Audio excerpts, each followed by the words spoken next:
I met today's guest the same way I've met some of the most incredible women in my life, right in my chair at the salon. Lex came in for a new extension install, and from the minute we started talking, I could tell she was someone special. She's got this energy that's both calm and confident, the kind of presence that lights up a room, and I honestly felt connected to her from the start. For those who don't know, Lex Bass was the primetime sports anchor and sports director here in Duluth for KBJR Channel 6. She's now continuing her career in Las Vegas, chasing her dream in sports broadcasting. But beyond the camera, Lex's story is layered and real. She's walked through seasons that tested her strength and deepened her faith. From enduring surgeries before her college volleyball career, to witnessing a close friend's mental health crisis in college, to learning what it means to show up and smile for the world when life behind the scenes feels heavy. In this episode, we talk about the power of quiet strength, what it looks like to lean in on faith through uncertainty, and the grace it takes to keep showing up even when your heart's breaking a little underneath it all. Lex, I'm so honored to have you here. Hey friend, I'm Jessica, and this is With My Whole Heart. I'm a real-life woman juggling a lot of real-life things, raising girls, running a hair salon, chasing big dreams, and doing my best to stay grounded through it all. If you've ever found yourself in the thick of it, somewhere between who you've been and who you're becoming, this space is for you. Here, we talk about the middle, the messy, meaningful, beautiful middle. The big leaps, the small wins, the hard lessons, and the heart-led pivots. From business and beauty to faith, motherhood, and everything in between, nothing's off limits. So grab your coffee or your tea, get cozy, and let's dive in. Because this journey, we're walking it together with our whole hearts.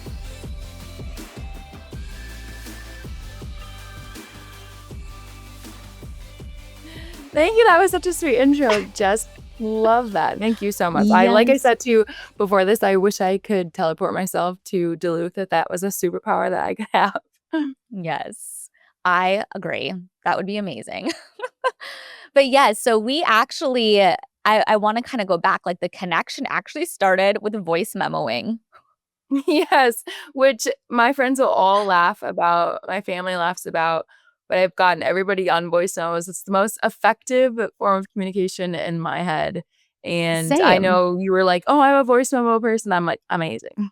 Yes, because you like reached out to me by typing. I voice Yes. memoed you. I'm like, hey girl, I got a voice memo. I'm not, Yeah. I have to get my thoughts out that way. You're like, me too. I'm like, that's It's like, she incredible. gets it. Because Yeah. it seems like, I feel like a lot of people are just used to like texting, typing. Mhm. And I don't know. I just feel like it's more effective just to voice memo. So that It was our is. You first get connection. the whole vibe, the aura, the Mhm. mood, it's The whole basically thing. like a permanent voicemail, essentially. Right. I love it. All right. So for everyone listening, who is Lex Bass beyond the camera? Because you are a news anchor. We would love to know more. Who are you? Yeah, I mean, it's a loaded question. I would say that first and foremost, I love Jesus with my whole heart, and something that I'm sure we'll dive into is, I know that's a area that we relate in so much. But no, I love sports, of course. That's what my career is. I love my family, my friends. I love exploring adventures, being outside. I mean, I look outside and the sun was just setting behind the mountains here. So yeah, I don't know, like that's such a loaded question to begin. Definitely more than just a sports anchor broadcaster. Was a college athlete for years and years. But certainly have many hobbies, I'm sure. And we've talked about this a little bit. I love coffee shop hopping all over God's creation. So many different things that I love to do. I also, as much as I think both of our jobs allow us to be massive extroverts, I find myself to be an introvert a lot of the times when maybe you don't have people sitting in your chair. I'm not sitting at the desk. So, yeah, I'm sure we'll dive into all the layers that is, but Yes. that is a little quick summary. Perfect. So you've built such an incredible career in sports broadcasting, which is no small thing, especially in a male dominated industry. So, did you always know this was what you wanted to do, or did that dream evolve over time? Yeah, I would say pretty much all of the above. I always grew up being the girl that told the long story, long version of every story that I could tell. And we had a family friend that was actually the nighttime anchor for NBC5 Chicago. And so always looked up to him. I never wanted to do news. I always knew it was sports, growing up in a sports family, being in a sports background. And I loved telling stories. I loved connecting with people, interviewing with people, building relationships and history with them, and knowing that a career could do that and that I could also be the voice behind that and travel all over the country and hopefully someday the world covering the Olympics. That would be Yeah. a dream How come true. incredible. And so, yes, that's always been something, but I will say in high school, I definitely dabbled with the fact of being the FBI and being an FBI agent. And then I Stop. found out Really? that yes, but I found out going into college that you had to do accounting and math and all of these classes that I was uninterested in. My mom said, "Alexis, I think you should probably do something more with your personality," which, when you think about it, being an investigator in the FBI, it's essentially what storytelling is in a sense. Mhm. So we married sports and the FBI, you could say. I love it. All right. So you grew up in such a faith filled home, and I love that part of your story. But I think many of us who were raised in church can relate to that moment when faith becomes personal. When did that happen for you? Because it's one thing, right? Like, because I was raised in a home, a faith filled home. And so it was just like built in. We went to church, we did that. But Mhm. there's a point in life where, like, you become your own individual person and faith becomes personal. You have to make that decision. When did that happen for you, and what did that look like? Yeah, I would say first off, growing up, my parents were married in the same church. We were baptized, and then we were involved in Wednesday night logos, which was our youth group from a very young age, and go to church every Sunday. In Sunday school, my dad played bells in church. My mom was an elder and a deacon and a part of the HR committee. She still is. She's still involved, and so that's just something we always knew about. But I can remember when we were playing club volleyball growing up there, Sundays where my sister and I were so tired, didn't want to go to church, wanted to sleep in. If we played in the afternoon, and so sometimes growing up, you felt like it was a check off the box. Or a And so chore? I Yeah. I would say in eighth grade I was confirmed in the Presbyterian Church. So sort of the way that Catholics are confirmed or they go through confirmation, and I believe it's second grade for the Presbyterian Church. It's in eighth grade. And one of my best friends growing up, her mom owned her own ministry and had opened something up for middle schoolers. And that's really when I felt like my faith took off and became my own, when I could have this sense of ownership to it, that it was on me to open up my Bible. It was on me to open up the Bible study. It was on me to go to church. It was on me to connect with the Lord and to really understand what that personal relationship meant, greater than just these religious things that you were supposed to do. You're supposed to check off, because that never feeds your soul or your spirit anyways. We Mhm. know that it's never been about religion. It's been about the relationship with Jesus one-on-one. And so I would say that was a pivotal point for me, being confirmed in eighth grade and realizing, like, man, I get to truck on over to, wasn't driving by that time. Mom was still playing Uber, but I get to truck on over to Mrs. P's house, and we get to sit down on a Sunday night and open the word and go into Bible study. And if I did my homework on Bible study or not, like, that was up to me. So Mhm. I would say that was a big pivotal point for me. Awesome. So you shared that during your senior year of college, you went through a really difficult season when your roommate attempted to take her own life Mm. by overdosing on medication. What was that experience like for you, being there for her, trying to process it all, and how did it shape your faith? Yeah, I mean, it's so wild because full circle, my freshman year of college was the first time I really experienced depression, anxiety being the only incoming freshman to come in a class, which is extremely rare. It doesn't happen. And I don't think I ever wrapped my brain around that until it had happened. And I will say, though, there were nights that I really found myself in my dorm, coming back from the grocery store, or watching sermons or listening to worship. So that really grounded me, really was a blessing in disguise. So then fast forward to my senior year in college, I had lived in a house of 5 basketball girls, including sharing a room with my roommate, who I grew extremely close to. Obviously, you become like sisters because you're sharing a room Uh-huh. together. And I had never shared a room. And growing up, my sister and I had separate rooms, while we remained really close.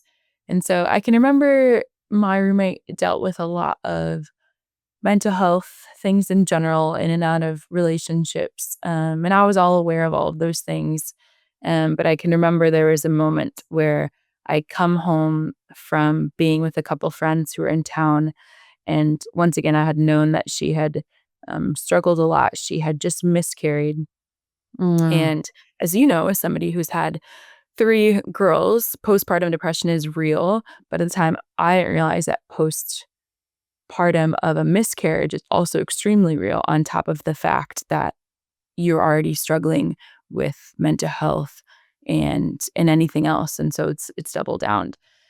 So I remember walking in and walking into the bathroom, and she was sitting in the bathtub and completely incoherent, not with it, um, and had just been sitting in the bathtub. And I was like, "Are you okay? What is going on?" And I knew something was off, and I had been aware of all of these things because I had caught her cutting before. I had caught her doing other things that I knew were off and not it, or listening to music that maybe wasn't the best. And so I can remember I was like, "Hey, we need to get out." And so I had gathered her out of the bathroom. And um, I remember that I had called her dad, and I kind of had this instant 411 with her parents. It was always in contact with them if needed. And of course, I was around her more than they were, even if she had gone home and they're like, "Oh, she's great." It's like, "No, she's not." Um, Mm. and I can remember when I called her dad, he was aware of her newer medication that she had gotten, because a lot of times with mental health, every several months or every year or two, it depends what your doctor tells you, you have to get different dosages. And that also impacts, of course, your mental health. And he had said, "Well, Lex, can you go ahead and let me know how many pills are in the bottle?" And I can remember pouring them out on the bed, counting them, and then doing the math of how many that she had taken to attempt to overdose. And it was just this crazy whirlwind, because prior to that, her mom had called me when I was out with friends to say, "Hey, um, she's not doing okay. Can you check up on her? This, that, and the other has happened." And it just felt like I was at the mercy of her life. And that happened a handful of times. And I would say, why I say it's a whirlwind, because I look back and think, wow, if I wasn't at that 911 call for her, besides 911. And now, again, at the time, I didn't know until my sports psychologist at the time, I said, "Hey, Alexis, anytime that somebody is dealing with suicide or anything along that lines, you're supposed to call 911." I didn't know that. I just thought, "Oh, Alexis, you're supposed to be the saver and saving grace, right?" And so if I hadn't come to her at multiple times, throughout the times that we were living, I don't know that she would be here. Right. And so, yeah, it was a crazy traumatic experience. I remember learning once I left college, that all happened in my final semester as a senior, Mm. learning that there are little T traumas and big T traumas. And while that was a big T trauma, there are a lot of small T traumas in that. But in that as well, there was a lot of big faith as well. And I look back on that, and I remember telling my sports psychologist when things had gotten really heightened, I had just said, "If our friendship doesn't continue for whatever reason outside of college, when I leave and graduate and I don't get to take her with me outside of this, I just hope that she gains and takes the love of Jesus with her, and that be the very thing that she's known for the rest of her life." And I remember when she got back from the second time she was at outpatient rehab, that she said those very words to me, like, "Lex, because of you, I know the love of Jesus. I know how much Jesus loves me." And had written me a poem and everything. And so it really was a full circle answered prayer in a way. I know it sounds crazy Yeah. when you're dealing with something Yeah. so deep and traumatic, but that was the whole point, right? That Mhm. despite how sad that was, how deep that was, she got to know the depths of the love of the Lord. Yeah, that's beautiful. I mean, that is a lot. That's a lot to take on as a senior in college, and to feel that urgency of, like, her life is in your hands. Do you know what I Mhm. mean? Like, that's scary. Yeah, I think Um, I remember feeling just like a caretaker, yeah, but I hadn't known any different. You were just adapting to every new normal that was coming to you, yeah, and I think that was a really big struggle in our friendship was, "Hey, I don't actually feel like your friend anymore." And it was kind of a blessing and curse to me because I'll always jump at the second to throw on the cape, not really throw on the cape, yeah. but I wanna save that. I wanna be the fixer. Mhm. And so I knew nothing else. And looking back, obviously, hindsight is 2020.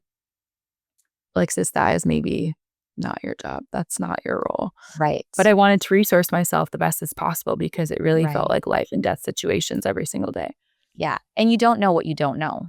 Like, when you're Truly. in that situation, it's like you're young, you've never had Mhm. to experience this before, you love your friend, you want her to be okay, so you're gonna do whatever you can to make sure she's okay. And So you're the only one that knows about it, right? You have that right, closest access compared to anybody else. yes. Through that, like, so she knew that you had relationship or conversation with her parents, and she was she okay with that?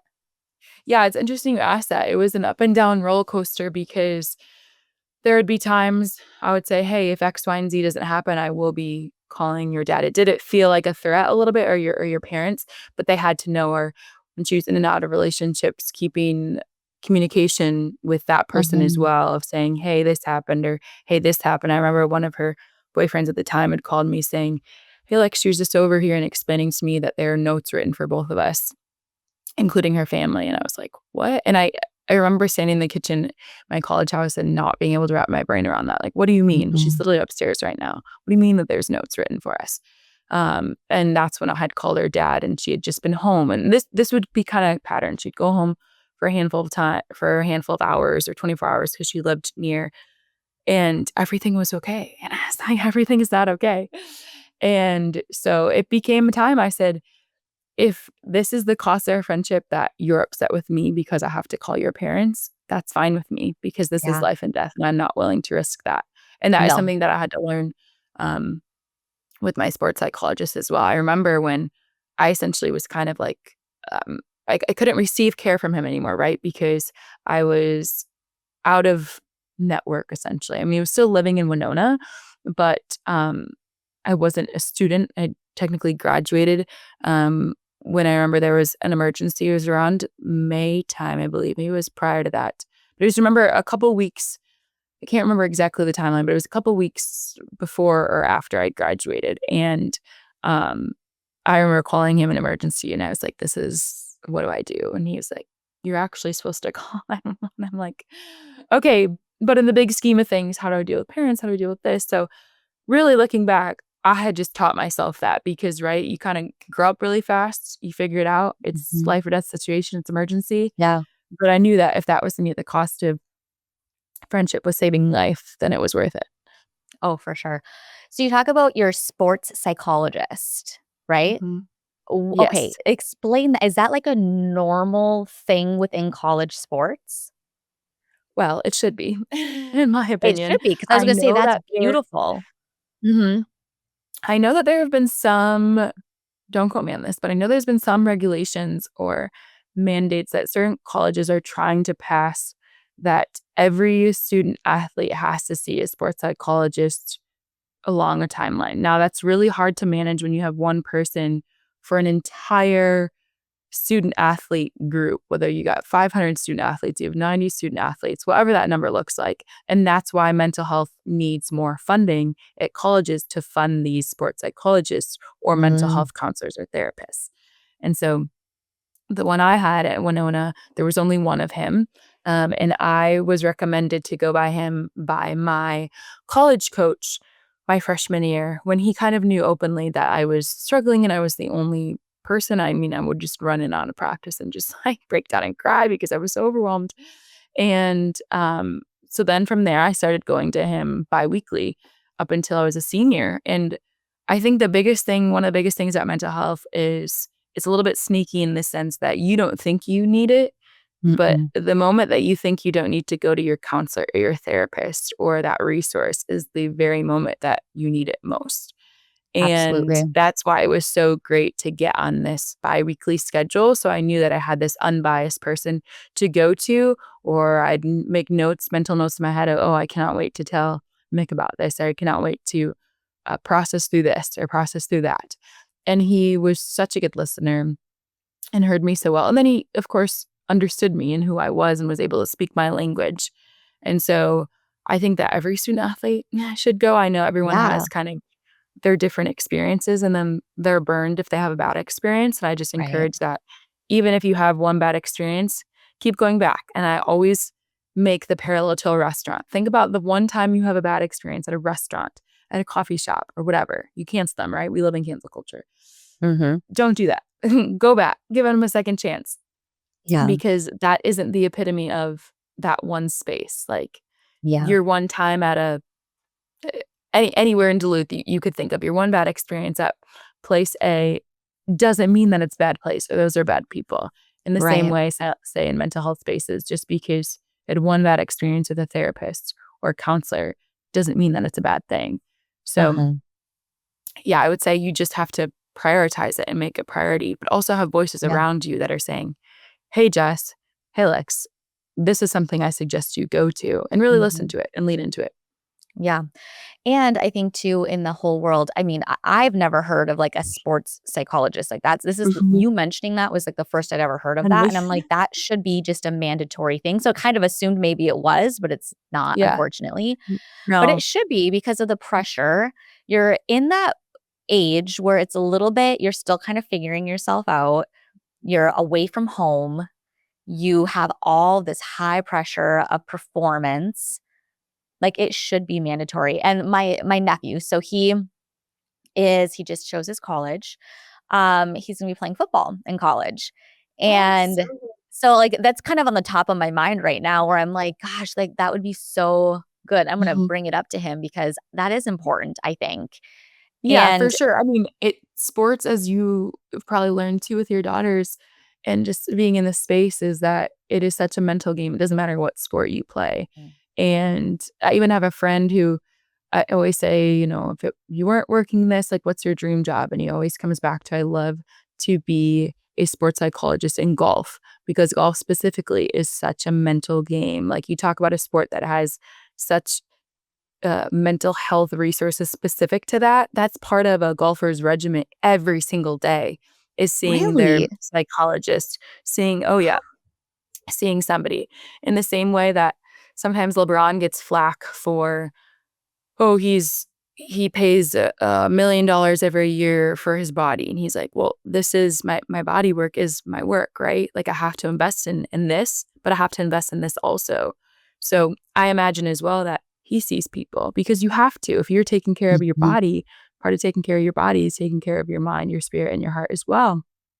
Just like you need a pastor, you need as you know, in order to lead, you need to be led. So I'm sure you have mentors as well. So all of Mhm. those things are part of the behind the scenes that you also need to take reps in college. And I can remember something that I learned as a student athlete in college was that your physical reps are just as important as your mental reps. So say, for example, I'm going in early for practice or staying late in practice to serve extra, pass extra, or just take different arm swing reps, whatever that looked like. And I walk into a locker room before or after practice and a teammate is crying or upset, or we're just chit-chatting, we're having life chats. I may pause my pre or post practice reps because I realize that having those life conversations are so much more important than going and getting those physical reps on the court because in turn those mental reps are going to translate way more down the Mhm. line in wins as a team than what I'm doing for myself and making sure that the hi how are you in the locker room really translates to no how are you really let's talk about Yeah. it. Yeah. No, that's awesome. That's really cool. I didn't know that thing. I didn't know that existed. Obviously, I've heard of therapy and counseling, but like sports specific, that's just Mhm. brilliant. And It that's is. good to And there know. is a field for that too that people go in. And so Wow. really cool field. Yes. Very, very cool. All right. So let's talk a little bit more about how you faced your own challenges, the surgeries, the multiple surgeries before starting your college volleyball career. How did that experience shape you mentally, physically, and spiritually? Because that's a big one. I mean, to be laid up and surgery after surgery, not being able to do what you love to do, Mhm. how did it affect you? Yeah, I mean, I really became like the crippled girl, like, oh, Lex is injured again, she's injured again, she's injured again. So I remember I started playing volleyball when I was 10. I remember watching the Olympics. Was that 2000? Was that 2008? I can't remember. It was one of the Olympics, of course, Michael Phelps. I was like, I want to be an Olympic swimmer. And then I was like, wait a second. Carrie Walsh, Jennings, and Misty May, they were winning gold in sand. I was like, that's what I want to do. And we lived across the street from a club volleyball, which literally became our second home essentially for over a decade. And I started playing. So in fifth grade when I was 10. And then in middle school, I kept rolling my ankle because I had torn a ligament and a tendon in Mm. my ankle. And so eventually doctors said, well, you're just going to keep tearing it and setting yourself back if you don't get surgery. So when I was 12, I was in a boot, or really a cast for what was probably 8 weeks. The one that you could sign is funny because I feel like every kid grows up, has weird desires, wants a cast to wear around so everyone can sign it. I was one of those weird Yes. kids. You won't be careful Yep. what you wish for. And so I was on crutches and that was supposed to heal it. And then um, fast forward, being in that healing part wasn't going to heal it again until I got in surgery. And so I got essentially it's a triangle fake ligament placed into my right ankle and went through rehab and all that with that. I think that was is that when I was 13 or 14? It was definitely before high school, I believe. Maybe that was my freshman year of high school. Anyways, it was around that time. And that was, I can remember a quicker recovery, not like a year out, but I believe it was like 3 to 6 months. And then anytime you would roll your ankle, it wouldn't be this long thing because it Process. essentially like bounces back into place. And then Okay. it was when I was 15 and 16, 2 different seasons that I tore both meniscuses in my knees. So one I had fully torn, one I had partially torn, which you would think the partially torn one would be easier, faster, but no, because you're young, they want to stitch it up.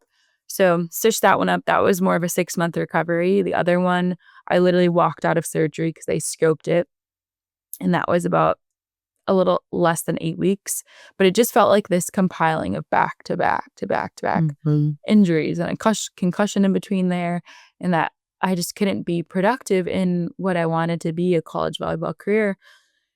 And so I can remember during those times, it was like, okay, how can I be the most productive, effective teammate person? Like, what can I still do? Because I do not want to feel like a bump on a log. How am I going to crush my rehab? How am I going to crush other things? How am I going to be the best ball shagger on the court? How am I going to hobble around? How am I going to have really great conversations with teammates, coaches? Whatever I could do to be a resource, I was there. And I wanted to master whatever it was that I couldn't be at the time, right? Like I couldn't master being an on-court physical presence by producing points or making plays in that way. But how do you do that off the court? And there was a time, I believe it was when I was 16, they had this award at club called the CFED Award. It was after a woman named Christine Federico, and she had passed away. And it was basically a spirit award, somebody that had embodied her. And I was really humbled that I had won it the year after surgery. When I was 16, we got third place at nationals. I was an All-American with one of my very best friends. It was a very full circle moment. I had gotten that award. It was like, okay, finally, like breakthrough. Um, and of course, you have other injuries that compile up just in general, like your little aches and pains. It sounds so silly when you're 16, 17, and 18, but you Mhm. have it. You're practicing almost every day. you're playing 3 games every single weekend and then 3 games on a Sunday as well. So back to back to back.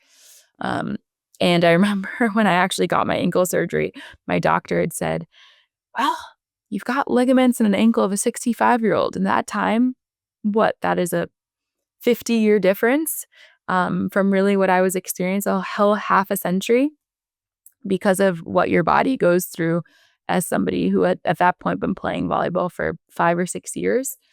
But anyway, so fast forward, I overcome all these injuries and things. And of course, my faith had been a massive part of that, because realizing that I'm not just what I can produce on the court, what I can give on the court, but learning all of the other things that the Lord's producing in me, making in me, the wins in that, drawing near and close to Him. We know naturally as believers that walking through deep times, going through the trenches, going through adversities, that's something we're promised, right?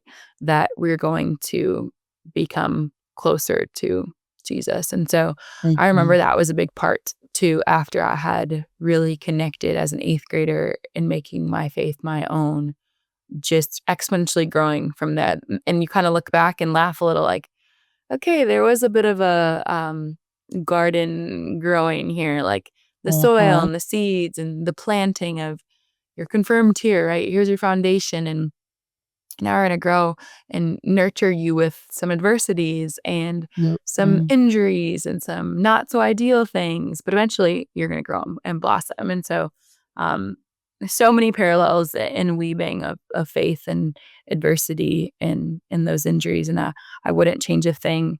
Of course, you never want to be injured, but I was never injured, knock on wood, as a college athlete. So you got it so all out thankful. of the way when you were in high school. Yeah. Yeah. That surgery probably really helped, though, just to strengthen the ankle. My daughter, she does ballet, and the pain of that and the ankles, like strength and the toes and how her feet are always just so gnarly from it. And Oh my so it's goodness. great. Like as a mom, like I forget because I was an athlete as well, but you kind of, because now as an 40-year-old, my pains are different, right? So when they're complaining about their pains, I'm like, come on. But then I have to remember, I'm like, no, like she's literally on point on her toes. She's got bruised toes. She's Yeah, missing that's toenails. Like this is inhuman. a legit thing. Yeah, it's like not normal. I remember too, and maybe this happens to your daughter, anytime my mom would force me to go get pedicures, say, Alexis, your feet are gross, your feet are gross. And the woman would always be like, are you a runner? Are you a runner? And I'm like, no, I'm an athlete. And they look at your feet and yeah, it's true, right? Just like if you're lifting, you got your Achilles. Yeah, It's the same. they're gnarly. Yeah, Yeah. she can't do pedicures because you wanna keep the calluses where the calluses are, and there's, like, a specific way she has to cut her toenails. So, yeah, no, we don't she doesn't do the pedicure thing, the pedicure route. She'll do, like, ice baths for her Right. feet and ankles, but Oh no yeah, I fancy remember that. pedicures. Literally, you just soak your whole body in. Oh, Ice. that's a brave. Yes. I Yep. mean, we essentially in Duluth, I always tell the athletes I cover too, oh, just go ahead and jump in Lake Superior for your ice bath Yeah. today. Yeah, you Because you don't got even have that to in your have an ice ground. bath, just You go don't. right out the front door. No, we are so Right. blessed Until with like, that beautiful lake. oh no, I miss it so much. Oh my I goodness. bet. Oh, okay, so looking back, can you see how those early setbacks prepared you for the kind of resilience and strength you'd need later in life and in your current career? Yeah, I think naturally when you have, I know it sounds so cliche, but you have setbacks, it's setting you up for your comeback. You know that um I even come back to this past year, like I can remember just like, okay, there's so much breaking happening. Like, Lord, when's the breakthrough coming? But isn't that the story? Like, you can't put new wine in old wine skins in the same way that um, there has to be breaking of the bottle of oil in order for the oil to spill out. Like, in order for us to spill out, for us to be anointed, for us to have that anointed appointment with whatever that looks like. And so I know there's been so many times like, okay, all the breaking is happening, all the bending is happening. Like, Lord, when is the breakthrough coming? Like the full breakthrough. Um, Yeah. and always a question that I'd be asking myself and, looking back, all that stuff, like it all has to happen. It's just a part of Mhm. it. And I think when you get older, and I'm sure you can attest to this, sometimes you just like laugh about it, like one thing after another after another. I can remember even times earlier this year, I'd have random like mason jars or candles breaking. And I remember texting my mom, like, okay, is this a sign? This is literally breaking. Is the breakthrough coming? We're getting a lot of reps in breaking right now. Yes. And same thing with Mhm. injuries. Like, okay, this is happening. All right, Yeah. Lord, like this has got to be made for your good and your glory, right? Like that's what you Mhm. say. When is it happening? When is it coming? And yes, it takes patience and it takes endurance. It takes patience and endurance again all over again. Um, but I would just say that you look back and you not only build reps on that, but you come to build a spirit of gratitude for all of that. Absolutely. And that's Well, a and muscle that that's you train. absolutely, it is a muscle, and that's where the relationship really becomes rooted deeper with Jesus Mhm. Christ. I believe, he's closest to the brokenhearted, and in those trials and tribulations, it's like you have no choice but to depend on him, Mm. and it's kind of like with those breakthroughs, right? Like, I have found in my life, and I think back on my infertility journey, Mhm. is you'd get to that wall of resistance, right? Like the hardship, the Mhm. emotionals, the yucks that are kind of creeping up. And if you sometimes you just have to sit in it. I feel like what Mhm. I would do is I would pull back and I would try to get to my comfort space, whether that was binge watching TV or whatever would distract me from the pain I was feeling. That would make you in the moment, you're like, "Oh, yeah, this feels better," but because you backed off, it's like you're gonna hit that resistance again, and until you can sit through that and push through it, you're gonna keep hitting that wall. So it's Oh, like for the sure. breakthrough No. doesn't come until you sit in it and you have to, like, experience it.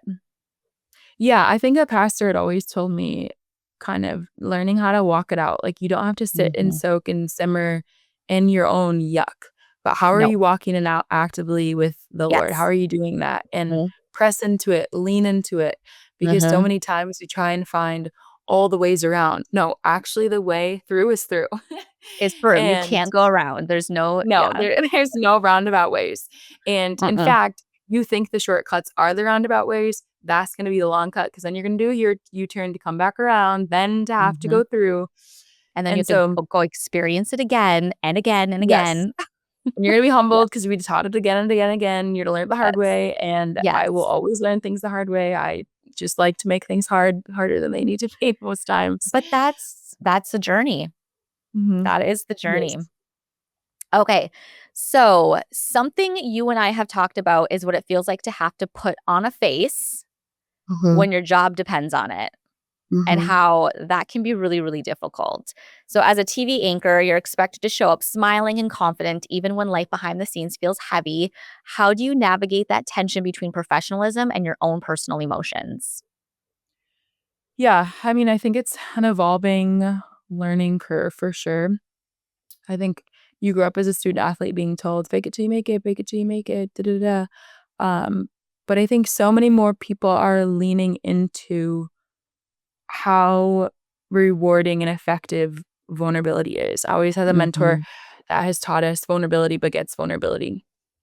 And so we are not robots, breaking news. We're not. Nope.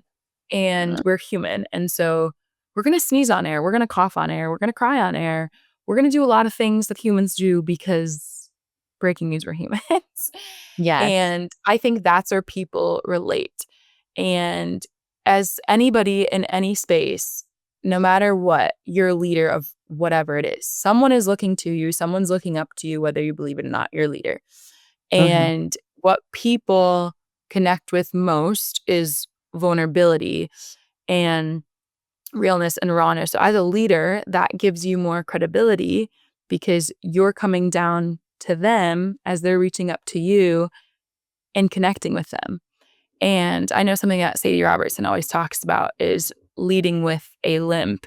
And so something that I always try to as well is that I'm not perfect. I'll be the first one to tell you that at all. While I'm a perfectionist, I strive for it. I won't ever get there. Yeah.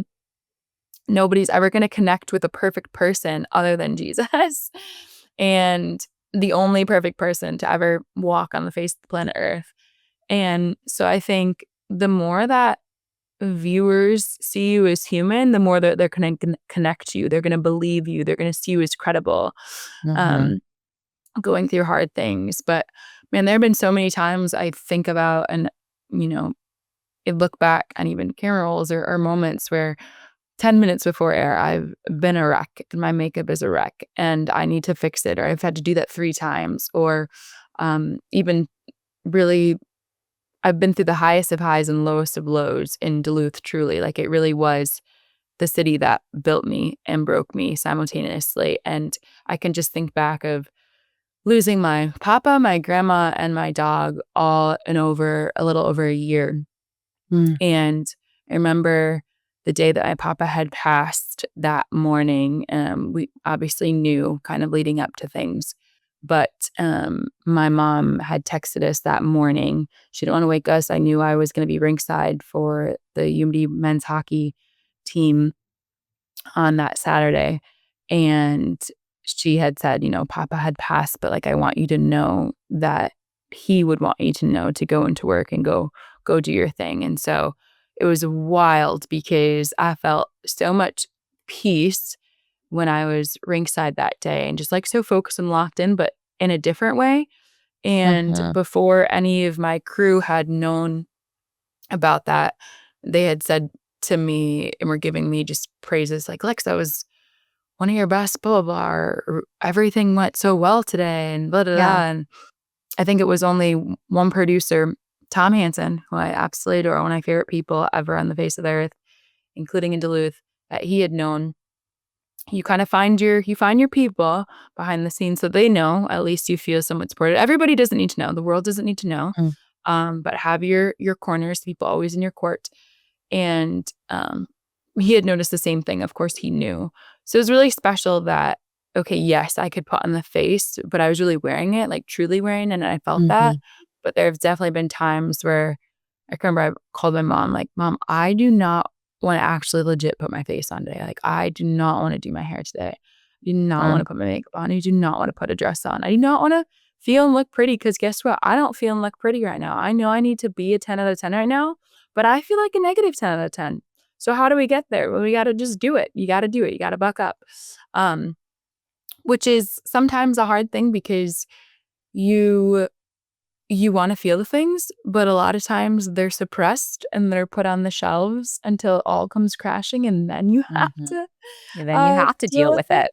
You have to. It faces you that way. Mhm. Yeah. So I would say just never being afraid to shy away from being real and raw, but that there are Mhm. going to be times, and I've gotten on the desk, and when I was anchoring with Dan and Laura, they know me all too well, obviously being there 4.5 years, and maybe on the side be like, "Are you okay? Are you okay?" And we would all do that for each other because we just know when each other was off. Like you could just feel it in Yeah. your energy, your spirit. So it's good to have those people that knew the people that are, you know, have full access to you in every single day, but also understanding like it's okay to feel like you can't do it today because you're not meant to carry all of that. I remind all my friends and myself all the time, like we're not meant to carry all of the heavy weight that we do in this life.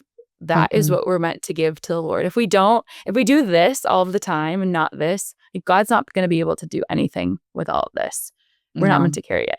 So And then surrender your it. nervous system just gets completely wrecked. Explodes, Yeah. erupts. Yes. Yeah, no, it's tough. And just I have found and you find it and the thing is it's like you can tell this. Like I talk to my girls about this, right? And you can tell them this till you're blue in the face, but it's like until you experience it yourself, it's one of Mhm. those things where I feel like sometimes like I tell my girls, I'm like, you really do have to be authentically you.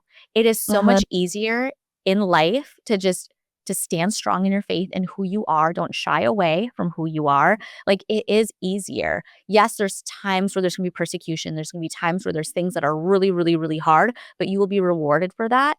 And it Mhm. still makes it easier in the long run. It'll make it easier for the next time and the next time. But it is true that it's like when you put on the mask Uh-huh. and you aren't authentically who God created you to be, isn't it always 100 times harder to show up for work, to show up for your Mhm. friends, to show up for your family because it's not who you even are? Right, and then you're wearing 2 masks in a sense, right? And Yes. it is hard, and I would even say too, even if you don't get rewarded when you feel like you already are because you've been given the ability to still do the job, to still get Mhm. through it, even if it doesn't look like how you want. Like, I'm sure there's times where you're at work and you're like, "Man, I didn't say that properly to that person. Like, I need to go back or apologize." Or I'll look back on certain shows or my mom or dad will call it out like, "You is everything okay? You didn't see me." You don't realize it in the moment, but that's why you have people in a village around you to say, To "Hey, hold you Jess, like, accountable. is everything good?" And then that's Mhm. when you break. It's the Yes. last, "How are you?" "I'm just Yes. not okay." I'm But it's very actually real. not okay. Not Yes. okay. No, it's And I think that's something that in this culture is actually just, um, I was just at a women's sports conference, and this one of the longest tenured sideline reporters for the NFL, she had told a story that she had gone through something really hard, had lost her mom, and all year she crushed the football season last year, but nobody would have known that was going on behind the scenes, and she just said she started taking reps when people would say, "Hey, how are you?" And she's like, "I'm not good, and I'm not good, how are you?" And Mhm. she would just say how she is, and I think that either allows people to stop in their tracks to genuinely check on you, or you just Mhm. keep going about. You're like, "Honestly, not so great, but we're gonna keep on trucking," or, "Hmm, been better," and you let Mhm. it be, and you know the people who you're really gonna tap into, but I think it's Yeah. okay to not always say the transactional, "Good, how are you?" Because that's not genuine, that's not No. authentic at No. all. It's No. just something that we say, like, Mhm. it's free language and lingo that holds no Yeah. weight and meaning. It's just become like a conversation starter almost. Like, it's Mhm. just like that there's no yeah, the transaction is void. Uh-huh. And I feel And like the it's more that we're honest with like, yeah, because and then that also goes with the ones who are asking, like, be prepared Mhm. then. Like, if you're going to say, "Hey, how are you?" You need to be asking in a way that you actually want an answer back. Because Yeah. if you do get an answer back because it does become a practice. So it's like, "Hey, Mhm. how are you?" And if you do get somebody who's like, "I'm actually not okay," well, then you need to make sure you have the time to sit in that with them for a second, be like, "Okay, well, Mhm. what's going on?" Because I Mhm. have found where even I have been like, "Hey, how are you?" And if someone says, "I'm not good," I'm like, "Oh, wait, you're not?" Like, it's kinda can be a shock sometimes. Mhm. So, making sure that when you're the person asking the question that you're asking genuinely. Yeah, actually, my head coach in college, anytime you would be passing in the hall, "Hey, coach, how you doing?" And he'd be like, "Unbelievable." That was his answer every time. But he said I would always say that when I felt that, and I had to say it because I felt that. And when Mhm, there are times where he wouldn't answer with that or he wouldn't give me the unbelievable with full belief, I would say, "Wait a second, pause. Maybe we need to "What's walk up?" in your office here a little bit." And then we'd get into it, but that was something that kinda built a different rep in my brain of even when someone says a former coworker who will always say, "Living the dream," and, "Are you really? Like, do you really feel like that today?" But he always says it with full belief, and I know he means it, like, he really, Mhm, really feels like he's living the dream, and so I think there's a lot of belief behind that, and I think you can also tell when somebody's not saying it with full belief. mhm. Yeah, when they have their mask on, Mhm. for sure. Okay, so have you ever struggled with separating who you are from what you do? Your worth from your role or title? Yeah, for sure. I mean, I think everybody deals with that. I think so often what you do becomes who you are naturally, right? Like, Mhm, how many times that you're wearing so many different hats as a mom, as a wife, as a friend, as an entrepreneur, as a business owner, as a leader, as, fill in the blank, and you get lost in maybe one versus the other. Um, and you're like, wait, I need to come back down to earth because you're just grinding away, doing all the things. And so, yeah, I think that naturally has always been a struggle, when you're a student athlete. Like, I would always call it an athletic student because I don't care what anybody says. your athletics become your world, yes, academics need to be number one, but especially in the day and age that we live in, student athletes aren't majoring in fill in the career, they're majoring in their sport, and they'll tell you that. They won't ever deny that. And so that's naturally a battle. Like, it's something that we idolize in the same way that we live in this culture of idolizing this, I got great work-life balance. But it's like, have you ever found your work-life balance? No, it's actually really just coming to this last 2 weeks, actually being at this conference. These two women who are both in the sports industry. One's a head coach in the WNBA and one's a sideline reporter in the NFL. And they both said, we just don't believe in work-life balance. It's not real. So we believe in flow, because your flow is going to be different in every part of the season. I might have 90% today. She might have 10% today. And it might be reversed. Or, hey, I might have 50. She might have 50. Or I might feel like an awful wife and mom today because I had to give 100% to X today, or to my team today, or to the players today. And that there's just this constant flow where you're finding new rhythms of whatever that is. But there's really no such thing as work-life balance. I don't know why we strive to glorify that so much. In the same way we try to glorify the, oh my gosh, Jess, I'm working 70, 80 hours a week. Wow, that's great, but also that's not great. Good for you. Oh, you're only working 40 hours? Oh, only? Oh, I only work 40 hours, so I got great work. Like, there's just none of it. And so I think naturally I just always, okay, Alexis, what are things that you're doing personally to fill your cup that doesn't include work? Because living in a day and age where everything is 24/7, where even in sports and news, it never dies, never stops. You look at those senior chief reporters for ESPN or any of the networks, they literally have multiple phones that will go off at 1, 2 a.m. at night, waiting for MRI results to come in, waiting to break this, waiting to have this come out, that come out. There's no sleeping. There's no rest. So how do you do that? Because you will get lost in the constant need of you and in being needed every place and every corner.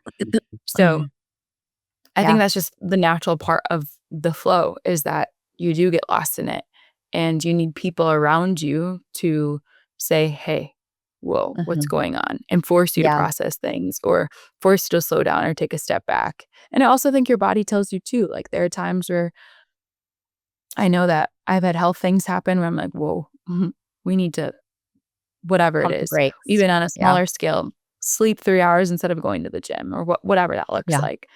So it's a constant battle and struggle, because there are different costs that come with it. Well, if I don't do this, then this is going to happen. But if I do this, this is going to happen.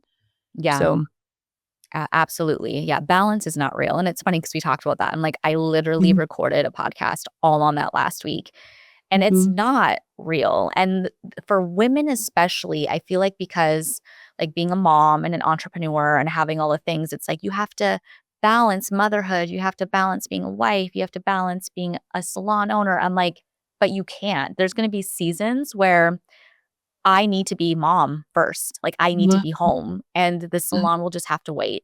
And then there's seasons where things are great at home. Like, the salon needs me because we're, for whatever purpose, like it needs me more in that moment. So it's not balance, it's pivoting. It's being able to pivot back and forth and knowing when you need to pivot. And it's having that rhythm. And it's so true. I love that you brought that up, because it is. And I feel like that's where the identity, your personal identity, can start to merge with your career. And sometimes we just need to take a hard time out and kind of dissect it apart again and be like, okay, my soul is not my job. Because it can get muddled and it can get messy. And then for me personally, working has always been easier than being a mom.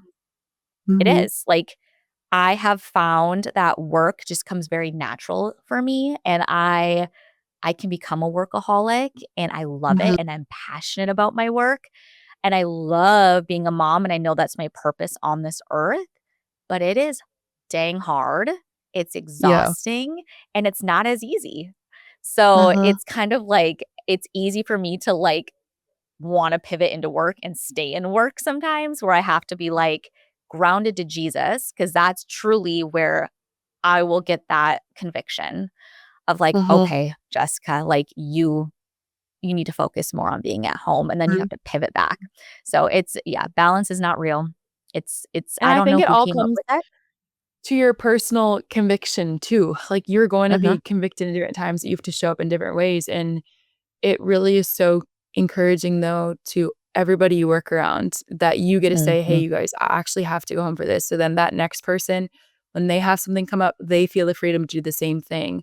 Or Absolutely. as somebody that, would lead with example, you saying, "Oh, no, no, like, we really have to prioritize this at the salon, like, this has to happen, this is a non-negotiable." Whereas, yeah, Mhm. if you are home, you have to be home for something. Either way, it's gonna get done at the salon, like, it's gonna happen, Yes. like, we'd always Yes. joke when it was a couple years ago during a Thanksgiving time, and I remember saying to one of my coworkers the night before one of the nights before Thanksgiving or a couple days before Thanksgiving because the rest of the sports department was gone, and I said, yeah, if like anything happens to me, we're kind of screwed tomorrow because we We're don't got anyone. SOL.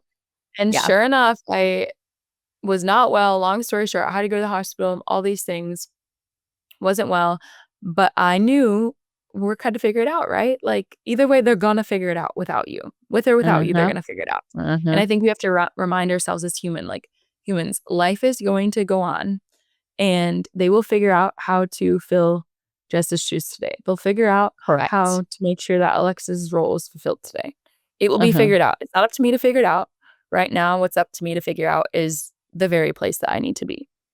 Absolutely. And so my ego was real inflated for a while where I was like it couldn't go on without me, right? Like when you Right. start to get that mentality of like my salon will collapse without me. And then I had real life stuff happen where I'm like I physically and mentally cannot be there. Guess what? The world kept spinning. The salon did great and amazing, and it made me realize and then that can give you that breath of, like, fresh air of, like, Mm. "Okay, like, it's not Mhm, all on my shoulders. I don't have to spin mhm, all these plates all the time mhm. and be perfect." Like, it's okay, like, when something falls and something needs your attention in that immediate moment, like, the world will keep spinning and it's going to be okay. Um, And let yeah, it that made fall. me Let it Yep, fall. let it fall, let it fall, let it break. Because guess what? Yep, You can glue it back together later when you're able to pivot back. It doesn't have to yep, be immediate. mhm. Yeah. Oh, I love that conversation. We could go on and on and on about that. But I want to move over to what does purpose mean to you right now in this season of your life? Um, yeah, it's another kinda, like, broad question. I would say just being in the here and now, being present, I think there's so much newness, there's so much transition happening, Mhm. that the purpose is really just figuring it out, which is really hard for me because I feel like I'm back in the freshman year of college, of high school. There's some foreign languages, like I'm not in a flow. I'm not in a groove. I'm not in my normal thing. And I was just telling mom, I was like, why am I so tired the last couple weeks? Like so tired. Like I'm sleeping, I'm doing the normal things. And she's like, because there's so much newness. Like you're just learning and using so much more brain power and energy to do what you consider your normal things because everything is new, like I'm not just turning my brain off and driving to work. I'm pulling out my maps and making sure the new route today takes me here. And then once I get there. So I think really it's just being in the here and now, and figuring things out. And I'm gonna fail and probably fall on my face and then not at the same time, but Mhm. not to really look and be anywhere else but here because I know that I've been specifically called to move across the country, as crazy as it sounds. But Yeah, here we are. here you are. How do you use your platform in broadcasting to reflect light and hope in a space that isn't always faith centered? Yeah, I think when you're a student athlete, you learn how to do that, with reps, of course. When you come to realize that the reason that you're an athlete is because of the gifts that God's given you. And when that happens, you're able to use that stage as the stage to glorify the Lord, and that only translates into your career and your job as long as you know how to draw those parallels. And so for me, I think that's something that I've never wanted to shy away from. Like, you talk about being authentically you, being authentically me is always sharing the love of Jesus. Now, if I was ever in a workplace that didn't allow me to do so, then I wouldn't be working there. Which is even cool. Two of my newer coworkers are believers in different branches of Christianity, but still believers. And so that's cool to kind of have faith foundation. But I think too, a big breakthrough for the sports broadcasting industry was a couple years ago when Damar Hamlin had collapsed during that game. And they essentially like saved his life, right? And the science backed behind it was that this man was not meant to survive or be here. And everybody gathered in unity and prayer and belief. And I'm like, I don't know why the world's so shocked that this miracle came to be, because you guys chose unity. You chose to gather in prayer. You chose the one name that claims victory under all miracle, under all health, under all healing. And look what happened. And then you go ahead and talk about it on live television. I mean, you had people on NFL Live, Dan Orlovsky, one of the longtime anchors, reporters, commentators, praying on live television. Like, I don't know that I've ever seen that in my lifetime. And I'm like, man, if he can do that, and then we have players and coaches now getting on podiums talking about their experience or their newer experiences with faith in that moment and how they couldn't make that up. Like, it was too good to be true that it was God, that it is the Lord. Those are examples that they continue to talk about and take reps in and take investment in. That gives us like the freedom and gateway to do the same thing. And I don't say that I needed that permission, but it was a really good moment of like, yeah, Alexis, you can do the same thing if needed, if necessary. And I think it's interesting when you ever hear it on television, our thoughts and prayers or our thoughts and well wishes be with the family, that is our first and last line of offense and defense. But in reality, like, there's a lot of depth and meaning to that, right? Like, we say thoughts and prayers because we know that thoughts and prayers are rooted in power and in truth and in love and healing. And so that's something I'll never shy away from. And when you talk about, as you know this, like building your brand, that will always be the core of my brand is the Lord. And I want people to encounter that when I'm in interviews, when I'm in a room, when I'm in any space, when I'm on a broadcast, that, oh, there's something different in her. Like, what is it? And I remember it was a goal for me when I was in Duluth that if somebody commented on that, like, that be the thing they point to and that be the thing they learn about. And so when I was in local churches, they could make that connection. Like, oh my goodness, I didn't know she's a believer. Like, yes. And you can be both. It can be and both. It doesn't have to be and or, like, you can have both and do it all. And so always just wanting to leave players and coaches as people better than I found them, in the same way as a student athlete, you wanted to leave a team and a program better than you found it. Absolutely. So for someone listening who might be walking through a hard season or supporting someone who's struggling, what encouragement would you give them? Oh man. To lean into it and to jump into it. Don't shy away from it. Also have your community, have people.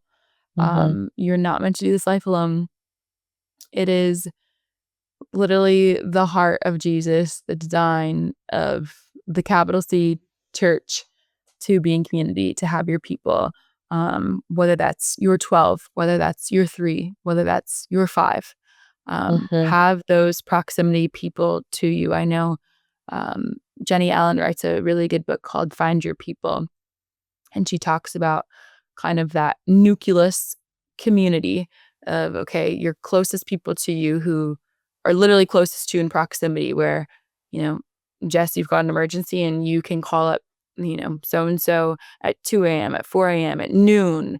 Kids need this. Your husband needs that. Family needs this. So having that, and then having the people around that and around that. And, as kind of as you continue to grow up and grow older, your friends, your family are spread across the whole country. Mhm. So how do you still resource them and stay close to them? Because in those hard times, I think the first thing people want to do is isolate. And that's what the devil Yeah, wants. And that's not exactly. in the Lord's design. So I think my very first thing is just to be in community, be in people, let them in, let them know, have that accountability, but also like let them intercede for you, not just in prayer and in love, but really receive what they have for you. Because I think it's Mhm. really hard when you're going through hard things to be open-handed and receive. You want to just do it all that you can and not let anybody in on it. So Yeah. let your people in. That book literally is titled Find Your People, and that's what I say, find your people. I'll have to read that one. I have not read that one. And it is true, like, seclusion, that's the first thing Satan wants you to do, and I've done it. Like, when I started dealing with my anxiety for the first time because I didn't know what it was, I remember just being like, because you want to just, like, lay in bed and just deal with it yourself because you don't wanna burden others in that Mhm. moment. But what I have found as time has passed, I'm just like, if I would have reached out right away, I feel like I could have been pulled out of it quicker. Mhm. But Uh-huh. because, it's exactly what the enemy wants is for you to be quiet, to suffer in silence by Mhm. yourself, and Mhm. then you'll kinda be stuck in it longer. So find Yeah, your and something people. that Something that Lisa says, or not Lisa, sorry, Jenny Allen. Lisa Turker's another great author, but I love Lisa. Jenny Allen says in her book is it's okay to be needed by your people. Like being needed by your people will make them feel loved, and then of course in return. And so Yes. I always try and be the first person to tell my friends or family, like, I want you to need me. Like, let me be needed by you. Like, please Mhm. resource me, because if not, I'm gonna feel guilty and actually sad. Like, please inconvenience me for the sake of conveniencing you. Because at the end of the day, the big picture of friendship is all about when it's least inconvenient for you, because it's not about you. Mhm. And that's what showing up for your people is when you find them. Yes, absolutely. Okay, so what has this new season in Las Vegas, been teaching you about courage, trust, and stepping into the unknown? Because this is a very new chapter for you. You moved what, Yeah. 2 weeks ago? Yeah, about, let's see, the end of September. So That's almost, this is my wild. first full week marking today. I actually make my on-air debut today. I had my first day Yay. last Friday, turned 28 last Friday. Like so many things happened. Um, and so it's a big change. I mean, you talk about starting fresh and brand new. We're doing that. Yeah, I've been out here since the first couple days of October. And what today is the 23rd, right? Is that what the day is today? 24th. 24th. So probably about 20 days. Yeah, it's wild. I mean, I wake up and look outside at the mountains, not Lake Superior. It is warm all the time. The only time it's cool is at in the morning or at night. I went on a 6-mile run the other day because I'm a runner, and I was going through red rocks and I'm like, why is this so hard? I'm uphill for 2 miles and the air is a little bit thinner, the elevation, the dry heat. So a lot of differences here. Obviously, it's a very big city. It doesn't take 7 minutes to drive everywhere like it does in Duluth. I think 10 minutes is 20 minutes, 20 minutes is 30 minutes is kind of how it is. Yes. So, yeah, very different, very, very big transition, but I know that it's a risk, and that always say sometimes the reward in the risk is simply already taking the risk. Uh-huh. And I will see how that plays out. And I just reminding myself, like, Alexis, this is where you're meant to be. Like, there were so many signs through people, through Lord, through this whole process, Yeah. that this is the next place to be, even though I do feel so out of place. And I think, again, that is the devil. And I just have to remind myself of not necessarily hyper spiritualizing it, but hey, these are the basic facts of feeling, and that's okay to miss a good thing and good people. Mhm. At the same time, it's okay to leave a good thing when it's good. Like, it doesn't make it's bad because you left it. In the same way, if you're going through a breakup or a friendship breakup or whatever that looks like just because you left that doesn't make it bad. No. And I think something is worth missing when you've loved it so hard and you've invested so big. And that's something I'd remind myself with Duluth. Like, don't feel guilty for missing that and for missing the place. Like, that will No. always be pinned as a home for me. Absolutely. And that just means you grew here. You Hmm. you did. You planted some roots. A And lot of so, roots, a lot of deep roots. I'm telling yes. you. Mhm. So now it's just kind of you're propagating. Yeah. You're Like, propagating right now. And so those roots will get planted and you'll find mhm. your people.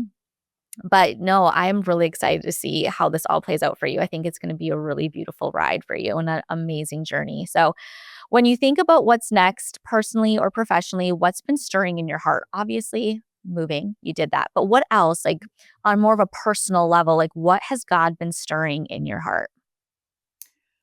I mean, I would say just to continue to come back to the roots of him, I obviously will find a church home out here. Hmm. And just knowing that it's okay to pop up at a coffee shop and be in the word with him. Like, if it doesn't look like it's clicking on a Sunday morning, I've only had 1 or 2 Sundays here.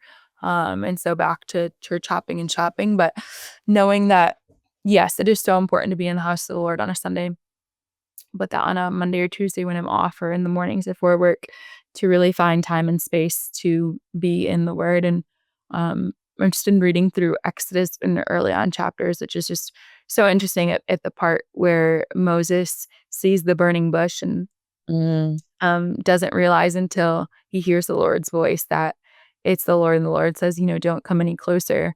Um, and is giving Moses this message of giving him reverence and awe. And then Moses realizes that it's God and that he can't even look in that direction because he knows the power that's ahead of him. And then when the Lord calls him to be the king and to lead all those people out of Egypt and to save them, and he's like, I'm not worthy, I'm not deserving. And so it's interesting because I think there's so many times where we feel unworthy or undeserving of those certain crowns that mhm, Lord's putting on our head, mhm. to take callings and to know, like, hey, it's actually not up to whether you believe that you can or cannot do it. That's not obedience. No. Obedience is saying yes because God has told you that he believes in you. And so Mhm. following his yes, not your yes, his. Right. And so I think that's a big thing for me, and just not overcomplicating it, not making it too deep, Mhm. even kind of metaphorically, but physically. Like, my apartment, everything is in it, but is my family room kind of empty? Yeah. Will I figure it out? Yeah. Will the pieces come together? Yeah. Will decorations come together? Yeah. But it's going to take time, Mhm. just like anything is. And so I just specifically right now, I think there's just a lot of learning, coming back to roots, coming back to the basics, fundamentals, but also not shying away from what I know to be true too. Like, even in work, having a really good conversation with a coworker last week of like, hey, Alexis, you know what you know. So go ahead and use that. Go ahead and insert yourself. Go ahead and, make X, Y, and Z happen. Go ahead and ask questions. Be curious. And I think I'll always take that, my therapist back, transitioning out of college into the first couple of years before I moved up to, well, not year, but I guess yearish, um, before I had come to Duluth and had her a little bit when I was in Duluth virtually. But she had said to me, one of the most loving things that you can do is be curious. Mm, And I love that because I think a lot of times if you lead with curiosity, you're never going to flunk in that direction. You're simply being curious. You just want to know, you want to grow. mhm. And that's sort of the spot that I'm at, is being a little curious George out here in Las I Vegas, love it. Nevada. Eh. I love it. Um, this is gonna be our last question. What does living with your whole heart mean to you? Yeah, I was kind of gonna bounce the question back onto you of what what you mean by that, what that Mhm. looks like in terms of living with your heart. Like, how could Mhm. you, like, how you imagine that, how you envision Yeah. that? So for me, living with my whole heart means always being authentically who God created me to be. It's being like serving first, Mhm. serving, observing, listening. It's being loving God first, loving my husband, loving my children, like making sure everything's in order in my life, making sure that I'm staying charged and plugged into Jesus Christ. Mhm. I kind of look at our souls as like a battery. And I feel like when we don't plug in, we start to drain. And so for Mhm. me, making sure I'm staying plugged in, that's living with my whole heart, like making sure I'm making time for my hobbies. And that's something new for me, the whole hobbies thing and finding things that I enjoy outside of work and being a mom and a wife. But like dusting off the paintbrushes, making sure I even just every once in a while being able to pour into that creative side for me. That's my whole being, making sure that I'm going on date nights with my husband. Mhm. I'm not letting things fall off my plate that really feed my spirit. To me, that's living with my whole heart, with intention, with service. Um, yeah. Yeah, I was thinking that's the track you are on. Like, I Yes. love that you include all the compartments because I think that's what my brain thinks about as well as truly living to the fullest. Like, the time is now. There's Mhm. no some other cliche, like, there's no time like the present, but it is, like, if you wanna book the trip, book the trip. If you wanna go make the road trip, make the road trip. If you wanna go have that hard conversation, go have the hard conversation. If you wanna go ahead and take that risk or take that hike or whatever it is, go do it because nobody else is gonna do it for you. And so Mhm. I think that's something that I always try to live by is not having any regrets. Like, I've always been the girl. I will put all my cards out on the table. Um, I will not take no for any answer in the best way possible, of course, in a healthy way. But I would rather risk it all than look back and regret because once again, the reward's already in taking the risk despite the result or the response from whoever it is or whoever it involves.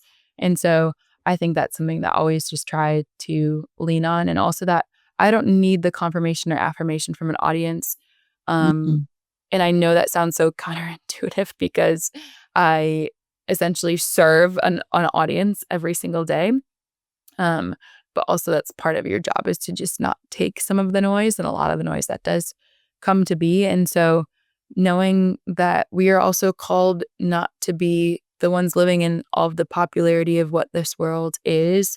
And that's what it's called. That's what it means when the Bible says to um we're called to be set apart from the Yeah. world. To not And so for conform. me, Yeah. like, how do I do that on an every single day? It might not look the Mhm. same. It might look different, and that's okay. I just totally be embracive of those differences and those different costs and sacrifices that are come along the way. Mhm. Because as you know, in a career, not everyone's a business owner and can do all. And not everyone's in my industry in this space where there's a lot of cost and sacrifice behind the scenes that nobody knows about. Mhm. And so knowing how to also like it's okay to take the introvert reps of being alone. Like there are more days than not where I'm like, I don't want to talk to anybody. I don't want to do anything. I just need to, like you said, charge and plug in. And so I think truly living with your whole heart is living with the most important voice that you need to hear every single day with which is Jesus. And if you're Yeah. not hearing his voice clear enough, maybe ask yourself what other voices in your life are too loud that you need to turn down, which is something I have to Absolutely. ask myself a lot of. Yes. So never shying away from taking those big risks. And obviously, it's kind of the story of my life right now, moving across the country. Yes. Yeah, so living on purpose for purpose is really Mm-hmm. what it's all about. All right, well, Lex, thank you so much for sharing your story with us with such honesty and grace. You have this quiet strength that's so rare, the kind that doesn't come from perfection, but from faith, humility, and perseverance.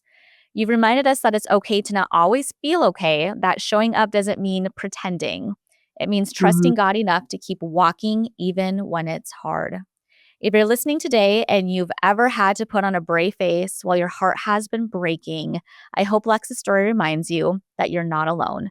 You can be both strong and soft, both professional and human, and that's what makes your light so real. So, Lex, Duluth misses you, but we are so proud of the woman you are. I'm getting emotional. Oh, you're gonna make me emotional. Ah, No. I know. I was like, I was just getting to know you, and you had to leave. No. Ah, Oh, now you're gonna anyways, make me cry. it's not an episode without a couple tears. Yeah, always. I mean, I was crying late last night because it was the second anniversary of my grandma passing. And I was like, Oh, these are the moments where you're like, when you do move across the country or you are leaning into new things that you want to have the Bluetooth to heaven to call Giga and say like, hey, guess what I'm doing? Or hey, yeah. what's going on? And I think that's also a growing pain in being away from Duluth is like your people are there, right? Like that's a big risk in leaving that. And Yes. always a fear of mine. Like I want to be still that instant Bluetooth, even if it's not physical to them. So yeah, Yeah. no, I love Oh, that place. I would get to be yes. So emotional. Duluth misses you. But we are so proud of the woman you are and the way you continue to lead with your whole heart. Thank you for spending this time with me today. Your time is valuable, and I'm honored you spent it here. I hope something in this conversation met you right where you are. If it stirred something in your spirit or spoke to your heart, I'd truly love to hear about it. My DMs are always open. I love connecting with you. And as you go, just remember, you're not walking through this life alone. Until next time, stay grounded, keep showing up, and keep leaning into the purpose that's been placed on your heart. I'll be right here, cheering you on with my whole heart.